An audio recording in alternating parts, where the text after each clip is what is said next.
अस्सलाम वालेकुम जी, की हाल है जी? ठीक ठाक हो जी? अल्हम्दुलिल्लाह मैं बहुत वधिया वा, शुक्र है अल्लाह दा।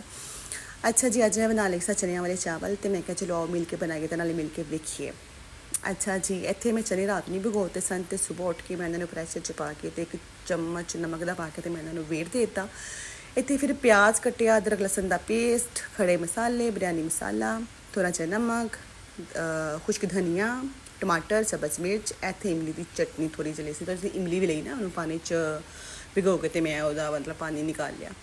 अच्छा, इन्ने चिर से ना बेबो रोन लग गई, बेबो की आवाज़ आना शुरू हो गई, मतलब मेरी बेटी। तो मैं क्या इन्हें मैंने पुलाव बना नहीं देना, इन्हें तंग करना है, तो इस तो पहला कि ये रोए, मैनू तंग करे, मैनू परेशान करे, तो मैं इन्हूं फटाफट आलू की फ्राइज़ बना देनी। मैंने पता है आलू की फ्राइज़ बनती है, तुहानू पता है सारिਆਂ ਨੂੰ कि आलू की फ्राइज़ बनती है। अच्छा, मैं ना आलू कट्टे, तो मैं फ्राइज़ बनाती, बेबो तो खाने लग गई।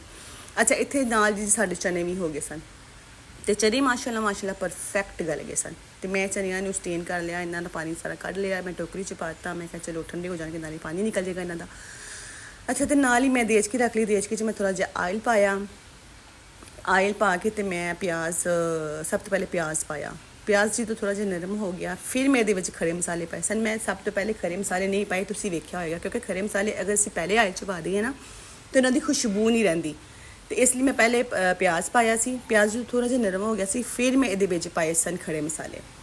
जो प्याज ब्राउन हो गया, फिर मैं अदरक लसन का पेस्ट पाता, फिर जो सारा इन्हों जो अदरक लसन का पेस्ट भी ब्राउन हो गया सी, प्याज भी ब्राउन हो गए सन, मैं थोड़ा जहा बच्चे पानी पा के इन्हूं कवर करता, ताकि यदा रंग निकल आए। जिमें लोग यकदम रंग बदल नहीं जाते, तो इंज मैं क्या चल थोड़ा जहा चावलों का भी रंग बदला लीए। फिर मैं चने पाए, चने पा के, तो मैं थोड़ा जहा ना इन्होंने मिक्स कर लिया। मिक्स की किया, मतलब थोड़ा जहा ना मैंने भुन लिया सी, पहले चने पहले भुने सन, मसाले बाद चो पाए सन। अच्छा, थोड़े जे चने जो थोड़े जे भुंज गए, तो मैं इन्होंने सारे मसाले पाए, वो मसाले पाए जो मैं तुहानूं पहले मसाले वहा चुकी हाँ, ठीक है।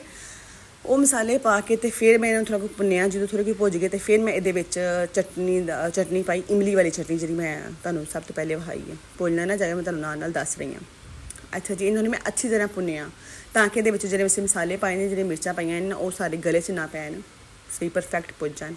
फिर मैं जिन्हें चावल सन, मतलब चावल सन एक कप चावल सन, तो मैं 1.5 कप पानी पाया सी, ज़्यादा पानी नहीं, क्योंकि खड़े खड़े फिर पकते हैं चावल।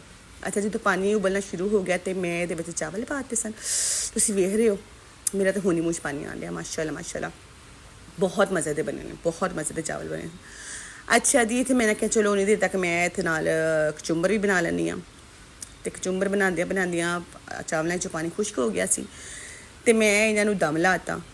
दम इसलिए गिला पूना करके मैं दम लाया सी, क्योंकि चावल ना कनी दे सन, तो मैं गिला पूना करके इन्होंने दम लानी है, ताकि चावल जो ना परफेक्ट गल जाएंगे, सही हो जाएंगे। अच्छा, इतने मैं दम लाता, इतने सारा नाल ही कचुंबर भी बन गया सी। तो हुण वेखो जी, माशाल्लाह चावल मैं हुण दम पुट लिया सी, तो चावल साडे बन गए सन। तो आओ हुण मिल के बह के ते खाइए। तो माशाल्लाह तुसीं चेक कर रहे हो, चावल कल्ला कल्ला चावल है, कोई चावल जुड़िया नहीं है, कोई चावल नरम नहीं होया, कल्ला कल्ला चावल है, तो माशाल्लाह बहुत ही ज़बरदस्त चावल बने ने। ए वेखो तुसी, आई होप कि तुहानूं मेरी वीडियो अज दी बहुत अच्छी लगी होएगी, तो प्लीज़ इनू लाइक करिया जे, तो चैनल सबसक्राइब कर दिया जे, तो मैनू एप्रीशिएट करो कि मैं होर भी मज़ीद वीडियो बना के तो मैं अपलोड